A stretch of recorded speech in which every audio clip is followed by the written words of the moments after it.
morning, everybody. Welcome to the Paranormal Zone on a special evening and time. Sorry, this week has been a very rough week.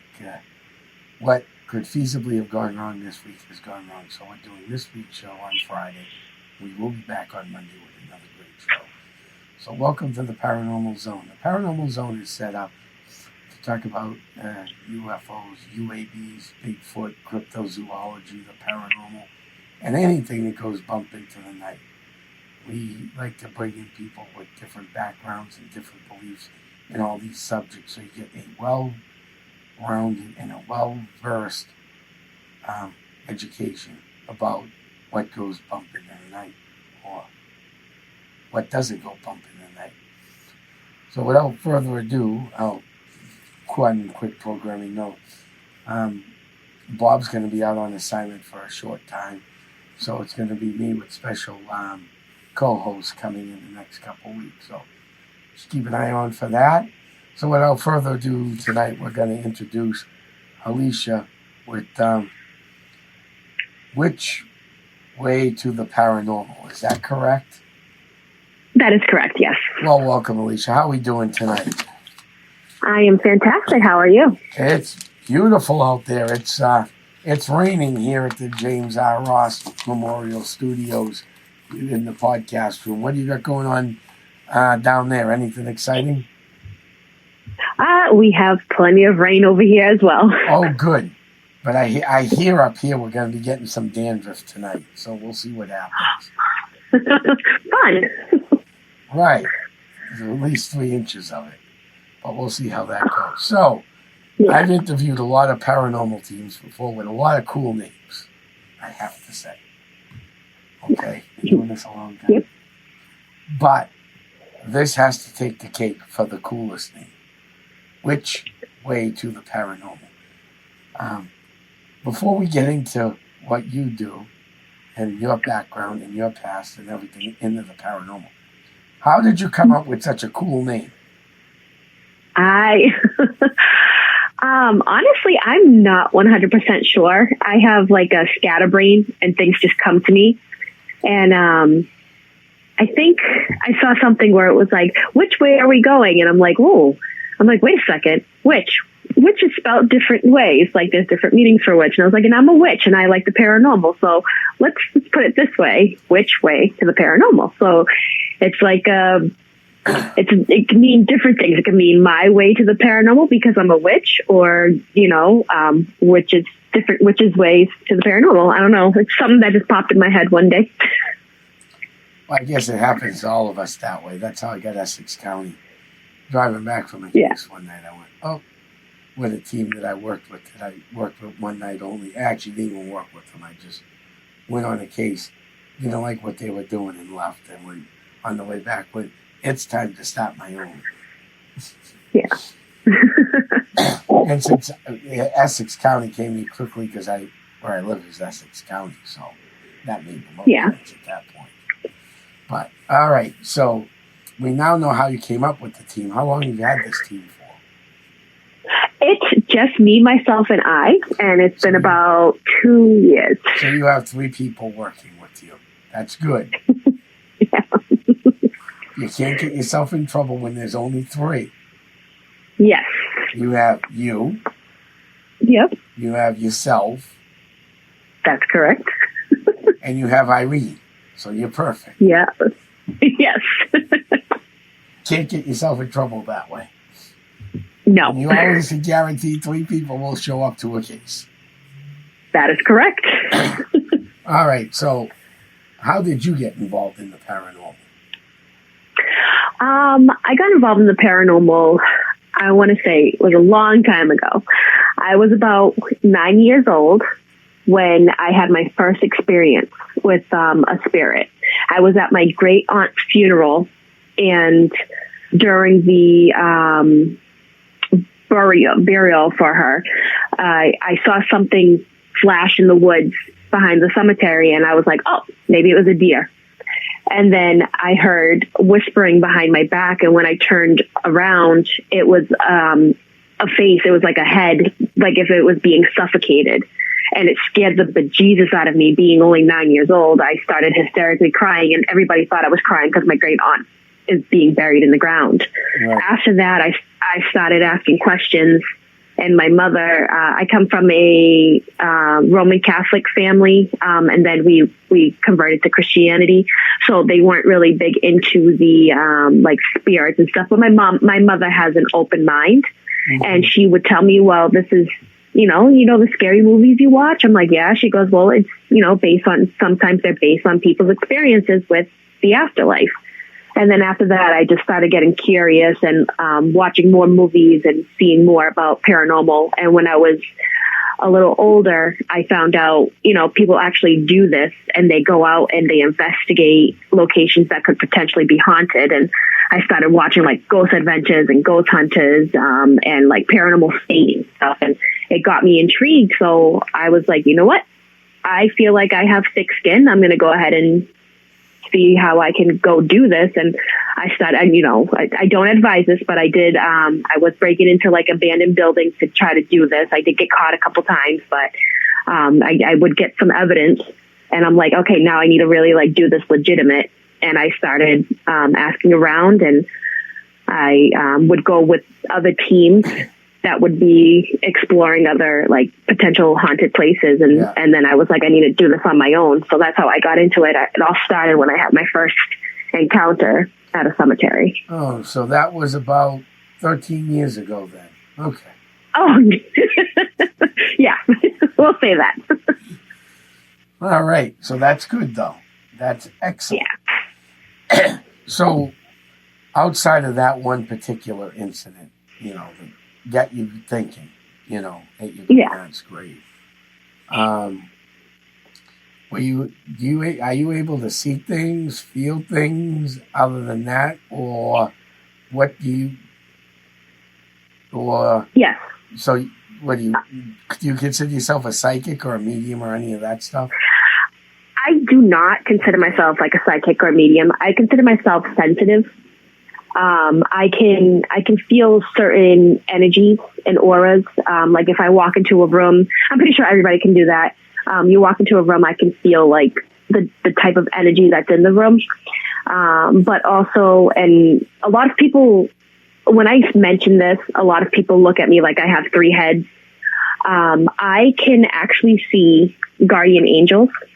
As long as like the person who is asking me about it, they have, true intentions. If not, it kind of looks like static, like TV static. Mm-hmm.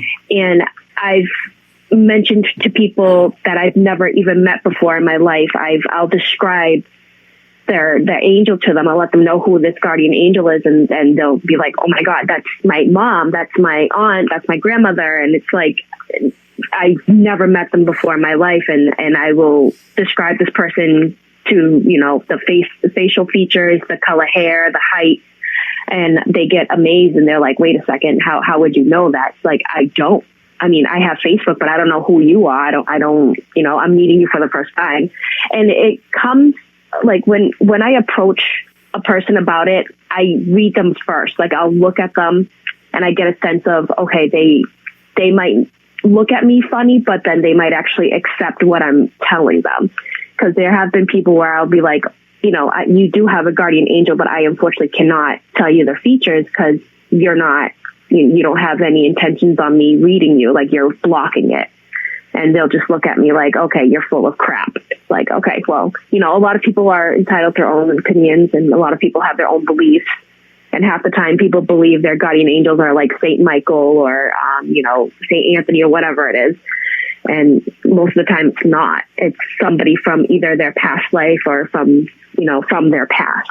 And I like letting people know that because it gives them some type of comfort, and seeing the looks on their face when I describe their guardian angel to them, it gives me joy in my heart. Well, you should have seen my facial expression when I found out. Well, I had a few guardian angels. One I already knew, but when I found out who the other one was, I almost fell over. So, well, I do believe in reincarnation. I do. Okay, that's a story for another day. But I had gone to this drumming circle thing, and this guy, Kevin, who's very good at what he does, psychic, reader, has his own programming, very good at what he does, very knowledgeable, this guy is, said to me, I have a guardian angel. And I'm sure it's okay, a protector. So I kind of figured that, because the way I channel spirits sometimes on cases to protect people, to get rid of them, Yeah. I have to have something protecting me. And I'm not one of those who usually goes into a case and hits myself down with all these protection things. I wear some amulets around my neck when I go on cases, but that's about it, right? Yeah. He goes, yeah, your ex-wife who murdered you back in the 1800s is protecting you now. Oh, my. Okay. That's a lot to take in. That's interesting. So, I do plan on going for more past life regression work down the road, but not right now. Yeah. Too many other things on my plate. So, at least I know what's protecting me. Yeah. So, everybody in the paranormal, what makes this the paranormal so vast is not every spirit does the same thing. There's no two hauntings alike for the most part. Nope. Yep. So, how do you handle it being alone? I know how a team would handle it. So, let's just role play this one out. I call you up, my house is haunted. I have my keys. We'll make this one a mediocre haunting. The keys get moved. I've been elevated at night, sleeping, and my animals get scared by something that they can't see, but they're up there barking. It's something, up against the wall, and you can see there's nothing there. Mm-hmm. And every once in a while, out of the corner of my eye, I got, a dark shadow figure. Now, I know, from my own experiences, most people will tell you that's demonic, but I know it's not all demonic. So we're just going to say dark shadow figure. Yeah. And then I'm going to leave it with the corner dark shadow figure. That's how I'm going to leave it with you. So you come to the house. So what happens if you do come? What would happen is I ask for no information at first, just not any information on the house. I don't ask for any information on your personal life. I just want to know what's happening in the house, or the property, whatever it is. I'll walk around, get a feel for it, and I'll start. What happens is I close my eyes and I get a feel for where I feel like the heart of the energy is in the house.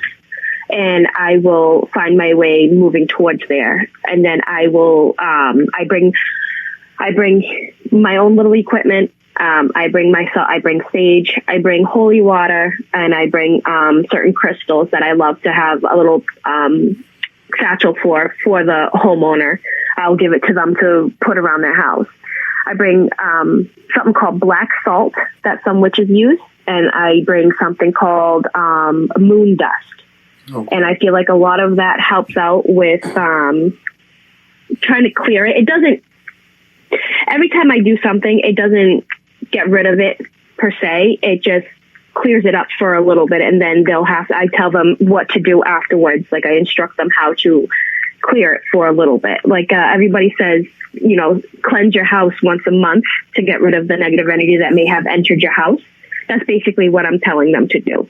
And I will try my best to communicate with whatever's in the property and see what the intentions are, whether it's something that was brought in or whether it was something that was there prior to this person living in the house.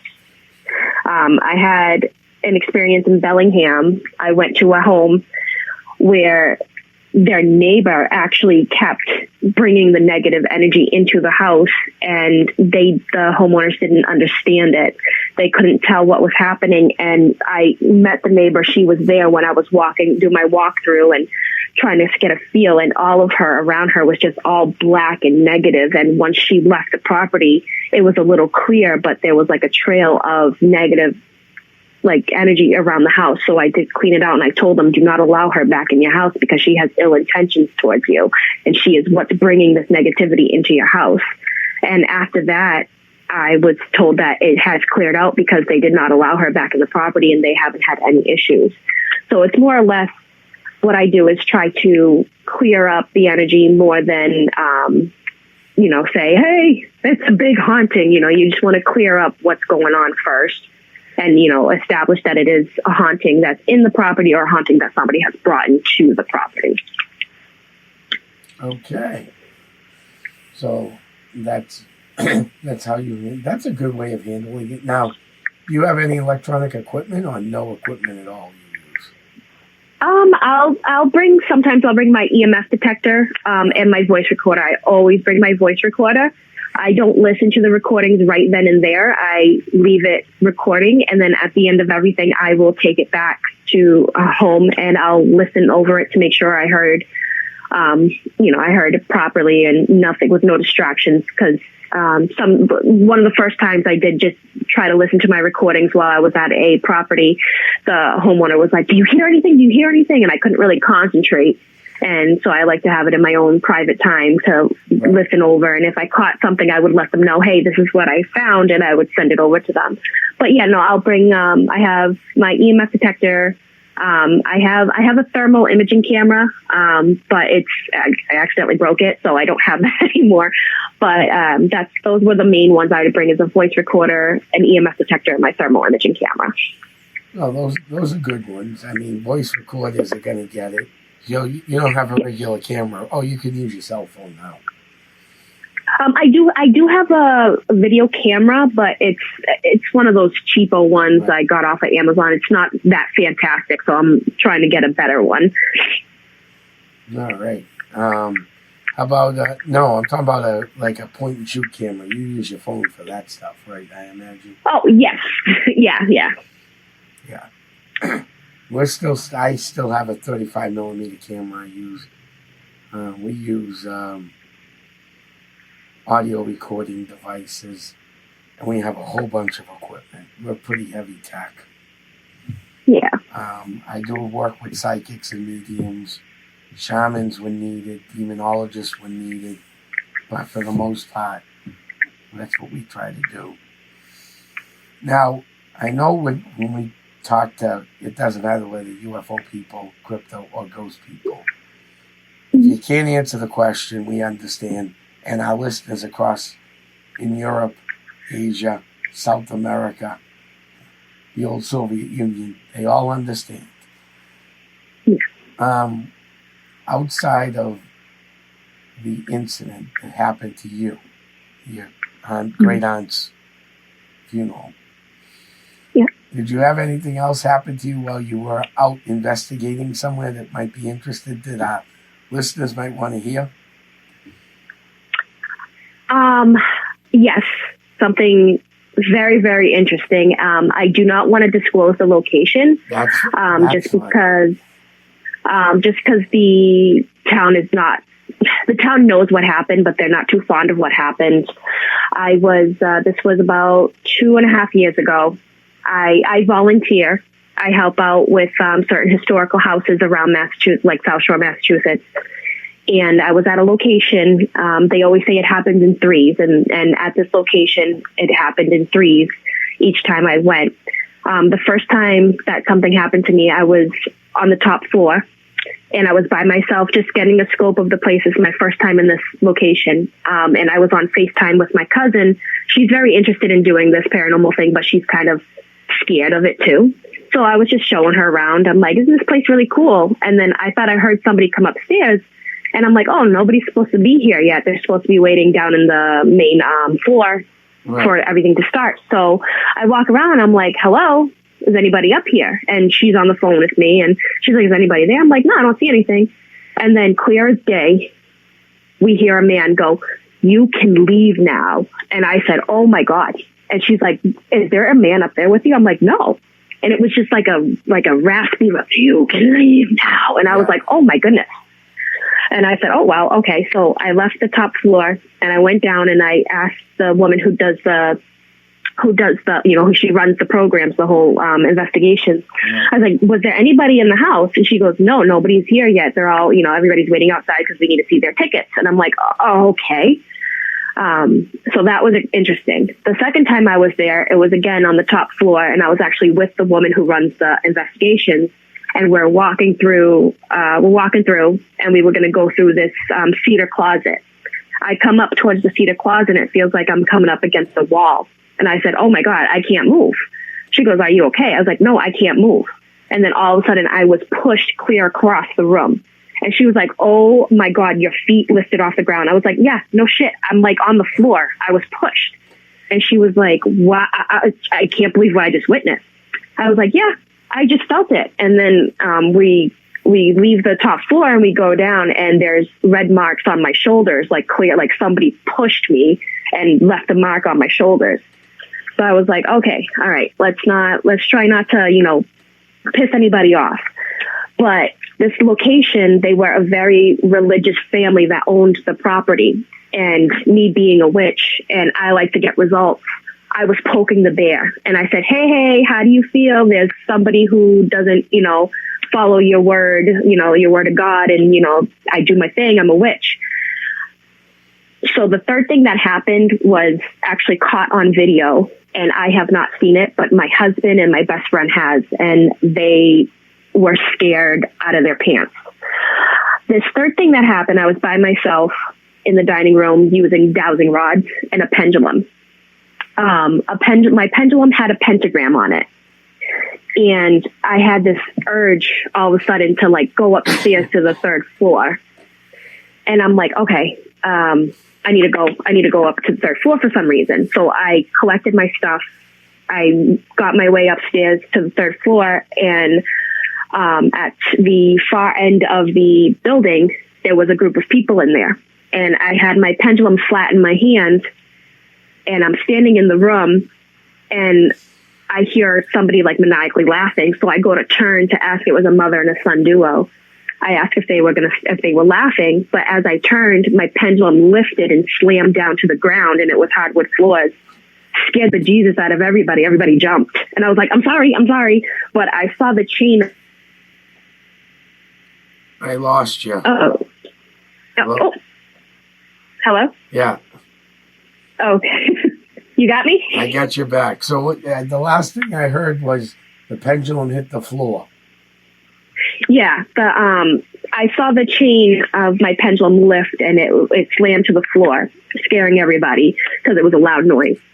I pick it up. I apologize because they're conducting. They're using the ghost box, and everybody's in a circle. And the lady who runs the whole thing, she was praying. She was on her knees praying, and they're asking, what is she doing? What type of what is she reenacting? What is she doing? And I was told after that by one of the other volunteers, he was across from me. He said my head went backwards, and all of a sudden I started, it was a different voice, and I started saying a lot of negative things, and very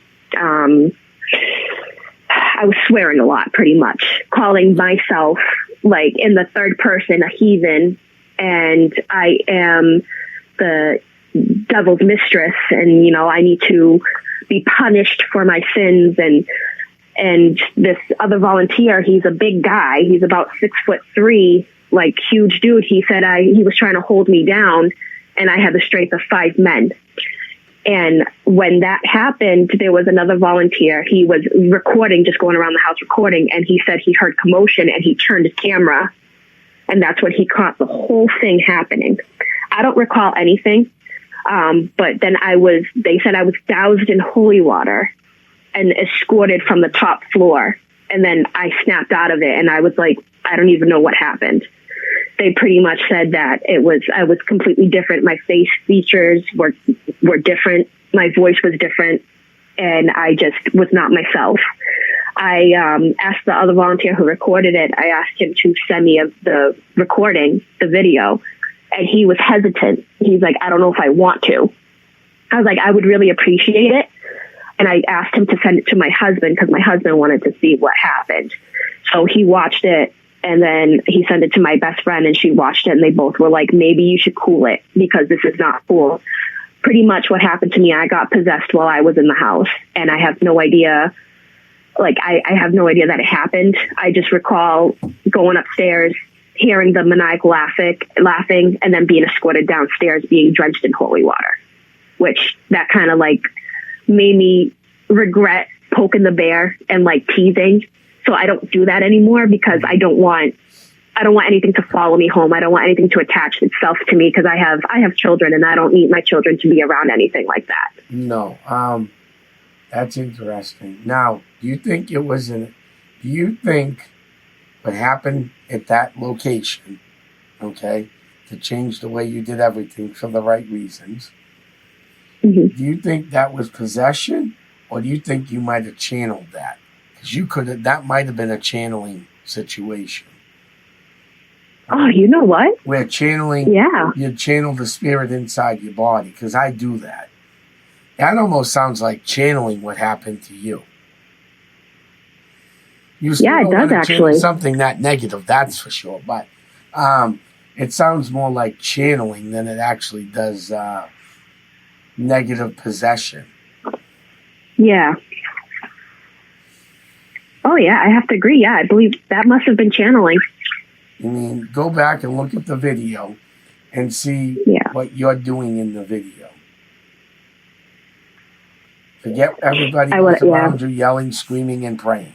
Forget all of that. Yeah. And just look at your body. And look at your eyes. Yeah. And you might have been channeling. I'm not saying you want to do that all the time either. I'm just saying no. It might not have been demonic possession or some type of possession. Yeah. Could have been channeling. So that's interesting. Now, I imagine you've been to a few cemeteries in your life. Oh, yes. Yes, I have. Have you ever had anything interesting happening in the cemeteries?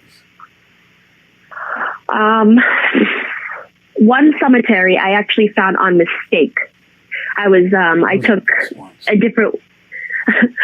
a different way home one day, and just because I needed to clear my head, and I was driving down this long road. It's actually behind a prison in Bridgewater, and I was like, "Oh my God, that looks like a cemetery." It was very small. It's a very small cemetery. It was 1682, I think it was.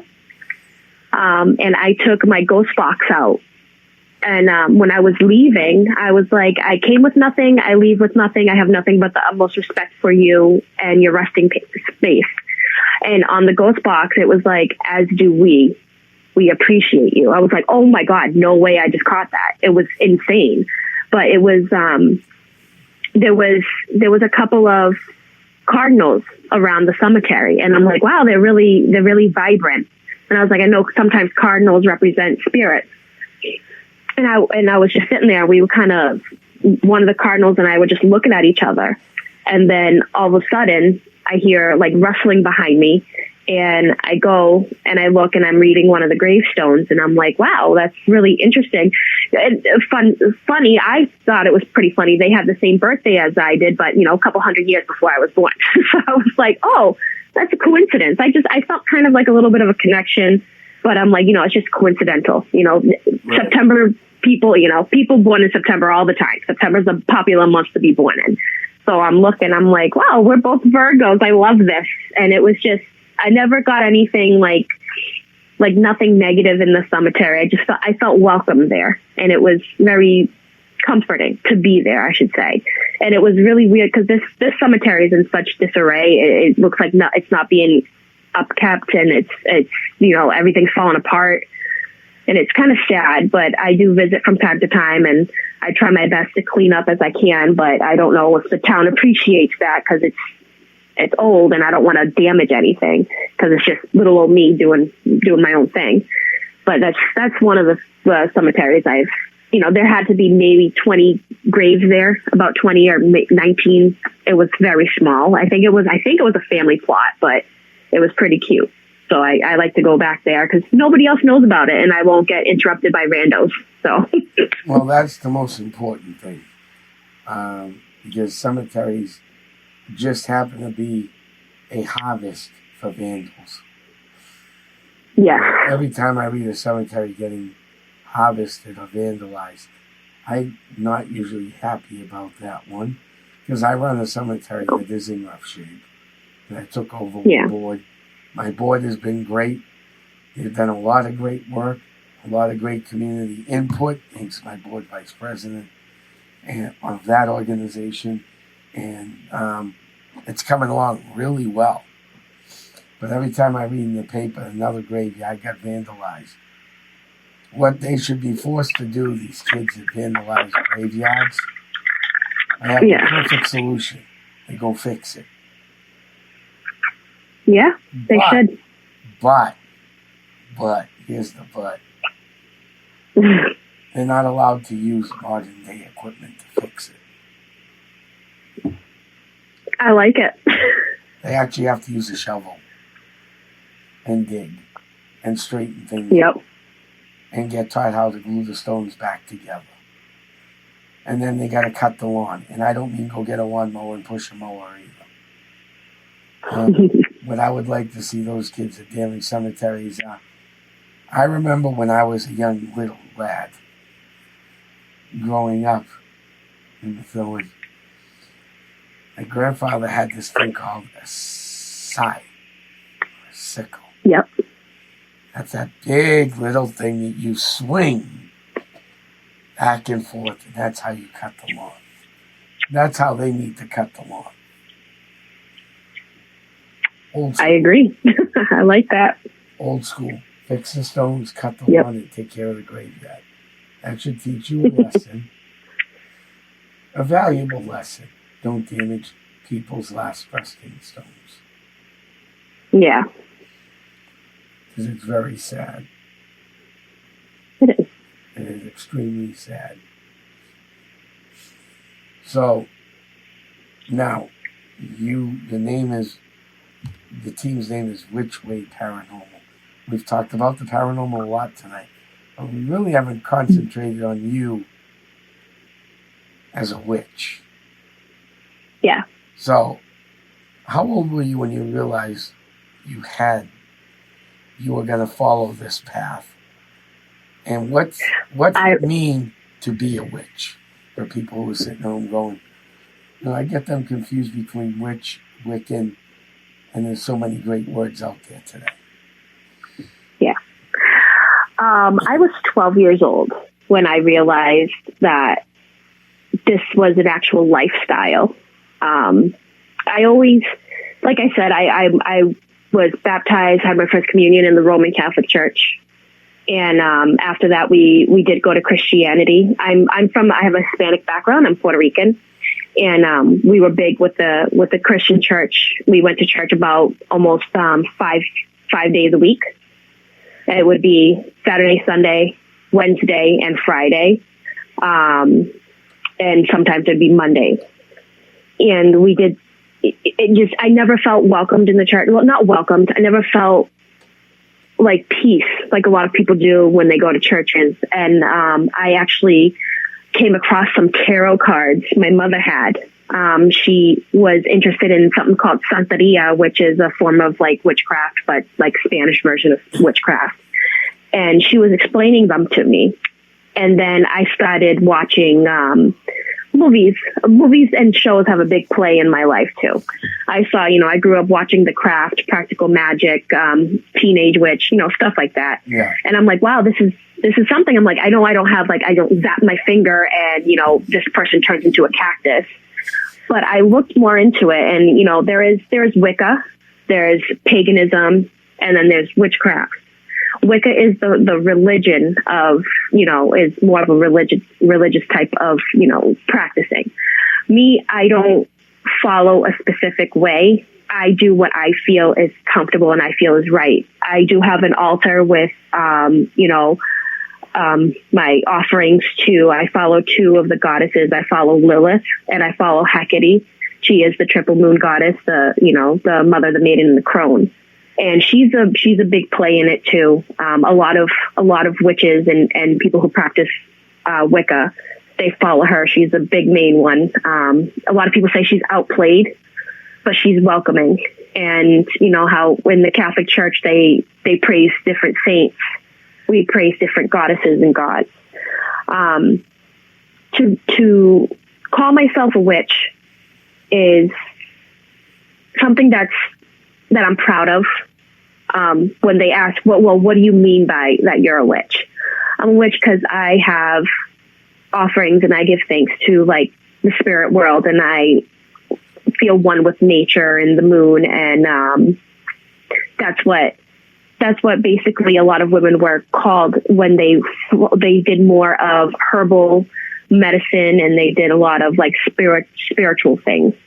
Like if you look at, obviously a lot of people read about the Salem witch trials. These women, they had remedies using certain herbs and different color things, and like different flowers to use different colors. They would use all of this and they would be dubbed a witch because it was something against God, which it really isn't, because you're using nature, which God is a part of nature.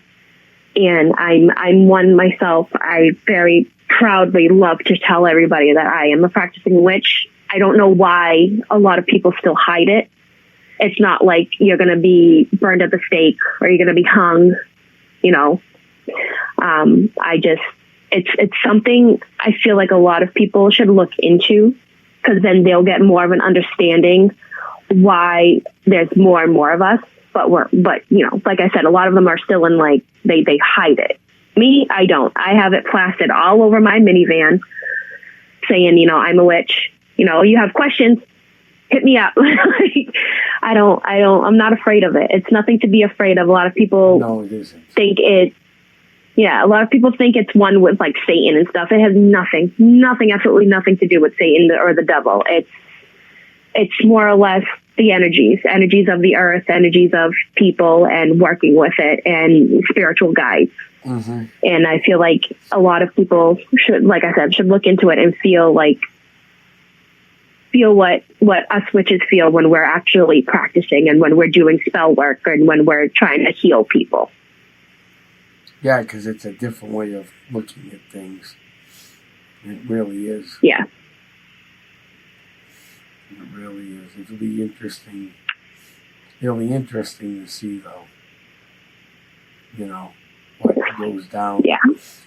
And what it comes down to in life is people need to keep their minds open. Yes, they do. That's what they really need to do. Just keep Absolutely, yeah. Open. If they can keep their mind open, they'll be surprised what they'll be let in. Exactly. You know, it's going to be. So, you've been practicing all of 15 years now, so that's good. Yes. All right. Yeah. So, with that type of practicing, how does that work when you go into a house, when people call you in? You already explained what you usually do, but how does your training and what you've prepared yourself for help you help your clients out?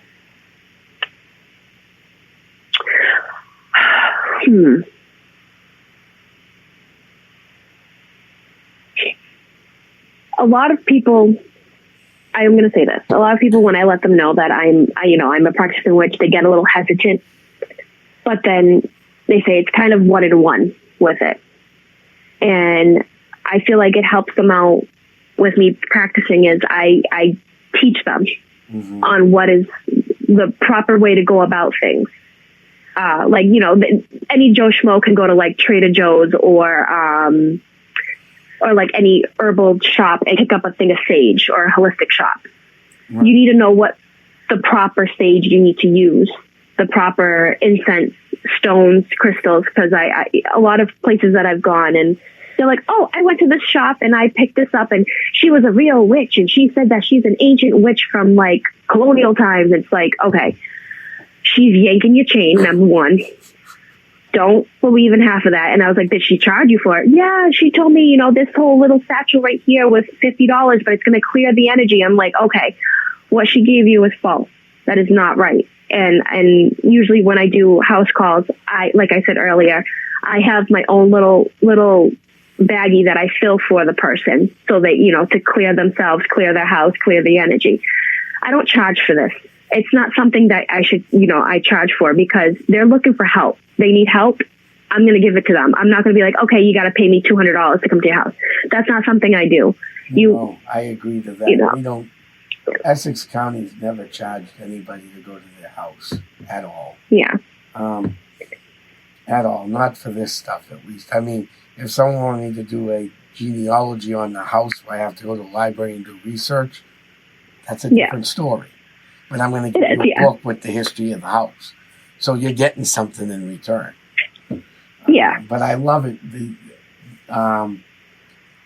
It's all you see online now. How many times on Facebook during the day do you see how many people charge for cleansings and all that other stuff? Oh, yeah. It's unbelievable. I actually did a cleansing for a coworker over the summer because he's a big church guy. Yeah. But he was like, he said he had an open mind and he wanted to see if he would feel better with a cleansing from a witch than from like a pastor or a priest. Right. So I did a cleansing for him and he kept trying to offer me money. And I said, no, this is out of the kindness of my heart and my soul. And this is karma. I give, what I give out into the world, I would like to give, for it to come back to me. And the same with like negative stuff. Like I don't, if you do something bad, it's going to come back to you tenfold. And I strongly believe in that because I've experienced it myself. But I don't, I like to educate people on the different tools they're using. And if they're like, oh, I went to such and such place and they read my cards and they read my palm and they said that I'm going to marry this millionaire in about 10 years. It's like, okay, in 10 years, you're going to be 40, 45. Do you really think you're going to find a millionaire? That's like, no, they're just telling you what you want to hear. And half the time, if you schedule, I feel like if you schedule an appointment with a psychic, one of those you see driving down the street, they have the big neon signs. They can Google you. They can go on your Facebook and Instagram and they can figure out what your life is about. Because a lot of people, they're not private on social media anymore. No. Yeah, I don't ask for their name. I mean, well, obviously I ask for their name, but I don't look up their information because number one, that's invading their privacy, but I know it's on social media and it's not gonna help me in the long run. Why fake something and give people false hope when that's ignorant. And like I said, I believe in karma and I do this to help people and I love helping people. My mother and my father raised me correct to, always be giving and, give a helping hand when I can, as long as it doesn't screw me over in the end. But I would give the shirt off my back if I could. And I'm trying to raise my children to be like that as well. So I always love to provide the correct information and provide any type of help I can. I always keep stock of different types of sages. There's white sage. There's called dragon's blood sage. And I like using those tools and Paleo Santo. I use a lot of that stuff to cleanse places and different crystals. And I like to put a little baggie together for all of these. I'll call them clients, but I don't take any form of payment. I get it together and I give it to them free of charge because it's the right thing to do. I'm not going to be one of those Joe Schmoes that, okay, all right, I'm ready for my payment. I can't really clear your energy until you give me money. That's not going to work. It's not going to work with me. I don't like that. We all know what happened back during COVID. The whole world shut down, right? Yes. Essex County did not shut down because I believe there were people out there that needed help. Yep. So we had a client out in the Berkshires. More than once went out to the Berkshires. He had some medical issues. He had some mental health issues, but he also had paranormal issues. Yeah. So we get the whole house straightened down and balanced out, right? And I go, we didn't even charge him. We don't charge. Yeah. He calls me back. It didn't work. Okay, we'll be back. So I go look at the stuff we locked the house down with. I said, where's the railroad ties? Where's the stones in the window? Where is everything? Oh, after you left, I went down the street to this metaphysical store. And this lady told me everything I needed to know about what was going on at my house and how that stuff wouldn't hold. She was going to come over, but the day she was coming over, she forgot to tell me that she was going to charge me $800. Holy crap. This guy's on a veterans benefits package, living check to check in veterans housing. Yeah. I said, we'll fix everything up, but don't touch it again. Or we just weren't going to come back. I mean, well, when I went in there to get something, she was spot on about the ghost in the house. I said, how'd she find out about it? Because we didn't even go to that store. I drove by and went, oh, thank God I got enough supplies. Something weird about that place. And I kept going. She's like, oh, I told one of my neighbors, and one of my neighbors went down there and talked to them. Okay. That's how she knew. Yeah. And then she started talking to him like she could read his mind and everything that was wrong with him and how she could help him out. And those are the ones that make the field look real bad. Yep, they give the field a bad name. Yep. You know what I mean? Yeah. And it's really weird what goes on out in this field. And that's why it's nice to have a breath of fresh air. Yes. Let me tell you, I've met quite a few strange people, but, you know, everybody has their own way of doing things. And I try not to judge, but when it gets creepy, you're like, okay, you can leave me alone now. Right. Or, you know, when they start charging astronomical fees, it's ridiculous. Oh, yeah. So, and it's not like, I mean, anybody can use extra, everybody in the world can use a little extra money. It's not like, you know, yeah, everybody can use it, but it's the proper way of doing business. Exactly. You know, like I say, when people go, why don't Essex County charge? I said, it's real simple. You call a plumber or an electrician, and they're going to be licensed. They're going to fix the leaky pipe, right? If it leaks again after they fix it, they're going to be able to guarantee their work. Because it's either the pipe wasn't good or the seal that they sealed the pipe, you know, the connections weren't right. There's only two things that cause a leaky pipe if it's brand new. So it's easy to guarantee work. When you're dealing in the metaphysical world, you're dealing with nasty spirits, you're dealing with not so nice spirits, or you're just dealing with Casper. There's no guarantee of anything. No, there isn't. So how do you charge somebody when there's no guarantees? Exactly. You can't. No. It makes absolutely no sense. Now, if you have a small store and you're selling stuff, you know, like all the stones and everything, and you're selling them with clear conscience, then that's a business. You're selling the stone. People are buying them. Yes. They're getting something in return. But when you're out there trying to cleanse out a house, and someone goes, that'll be $300 or $400. Have a nice day. You know, I tell people this all the time that come to my events. If someone ever walked into your house and said they were a master with a pendulum, do me a favor.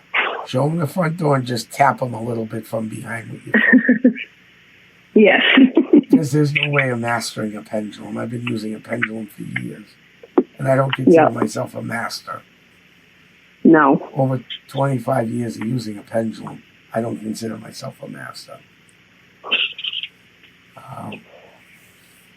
So, it was pretty interesting. Now, have you ever snuck... now, you're near the Bridgewater Triangle, aren't you? I am, yes.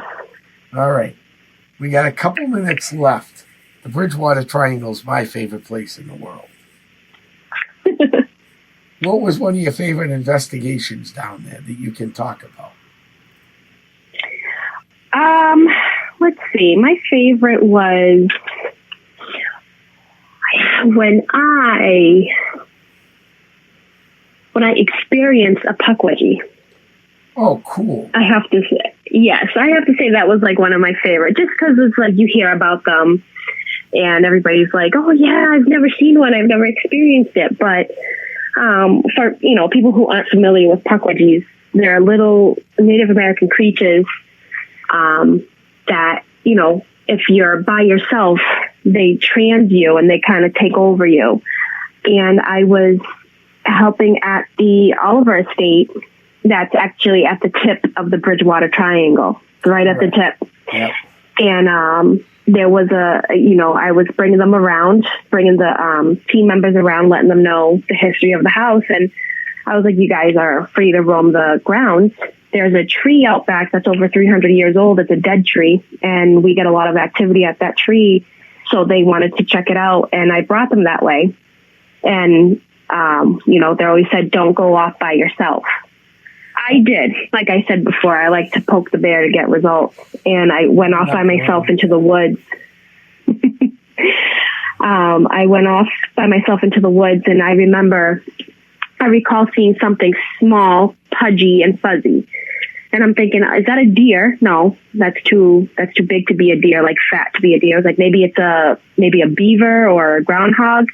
And then the next thing I remember, I was about 200 feet away from the house, at the edge of the property over by the Nemasket River, and I was covered in mud. And I couldn't recall how I got there. It was like a dream, like I blinked and I was there. And I could hear everybody calling my name, looking for me. So then I finally fully snapped out of it and realized, holy bananas, I'm out here basically in the river, all muddy. And when they found me, they were like, you've been gone for quite some time. I'm like, what do you mean? They're like, you were gone for almost 45 to an hour. I was like, no way. They're like, yes way. So I feel like I interacted with a puckwudgie, and it messed with my head and confused me or dazed me. And I think that's one of my favorite parts of checking out the Bridgewater Triangle, being in the Bridgewater Triangle. I mean, I've been to the Freetown State Forest, and it's creepy. It's creepy, but this was top tier to what happened, because I feel like I actually interacted with a puckwudgie. A lot of people don't believe in them, but after what I experienced, I 100% believe in it. I've always believed in puckwudgies or puckwudgies. Yeah. I had a case in Amesbury where one showed up, actually, in Amesbury, Massachusetts. That was not a fun time, let me tell you. No. That was not a fun time, but no, they're one of my favorite creatures in the Bridgewater Triangle. Yeah. And you're lucky you didn't get hurt, because they have known to hurt humans in the past. Yep. So it's going to be real interesting. So you've been to Freetown State Forest. Anything exciting happened there for you? I saw, I heard weird noises, saw strange lights. I did see some apparitions. One of my favorite ones was of, a lot of people don't believe me when I say this. And I say that because a lot of people don't believe what I say, because they don't experience it, because I go off on my own when I do this stuff. Right. I saw apparition of a horse-drawn carriage right in front of my face. I was like, this is freaking awesome. I was like a deer in headlights. I didn't know what to do. I didn't even take a picture. I didn't use my my voice recorder. I just took it in. I'm looking at this. I'm like, this is really happening. I was like, this is really happening. And it was amazing. It was amazing what I witnessed. And I've seen quite a few things in my time doing this. And that has to be one of the most amazing things I've seen. Granted, having my experience with the puckwudgie, but this was, I'm like, maybe I dreamt it up. I'm like, no, this is real life. And it was gone in the blink of an eye. And that was one of the things I've witnessed there. And the other thing was just the weird lights in the sky. And I'm like, this is, typical for the Freetown State Forest, Bridgewater Triangle. Everybody says they see strange lights. Right. They hear strange noises. There was something about a pterodactyl in the Bridgewater Triangle. And I'm like, I don't think we got to go that far, but in Freetown State Forest. 1978, Mysterious America, Lauren Coleman got a picture of one. It's over the Raynham Taunton Greyhound Park. Oh, well, look at that. I'm going to have to look at that. Get the book, Mysterious America. I don't think you'll find the first edition. I own one, but you can definitely get another copy of it. It's called Mysterious America. Oh, I'm going to definitely get it. Mysterious America. I'm definitely going to grab it. Written by the legendary cryptozoologist Lauren Coleman. Okay. So, yeah, you might want to get that and check that out because that is really interesting. I'm definitely going to do that. Well, Alicia, I want to thank you for coming on tonight. This was a great show. Thank you for having me. Yeah. So thank you. And I want to thank everybody sitting at home here in New England, getting ready for the big snowstorm. Or if you're heading out to the North Pole to pick up your ride so you can get to work tomorrow. You might be able to stop in and say hi. If you're not, and if depending on where you're listening from, this is the Paranormal Zone, and I want to thank you all for tuning in. And there's some big news coming real fast. So thank you very much, everybody. Thank you, Alicia. Check out Paranormal and check them out. They're a very interesting group. And thank you for all you do. Good night, everybody. I'll see you in the Paranormal, heading back to my crypt. Good night.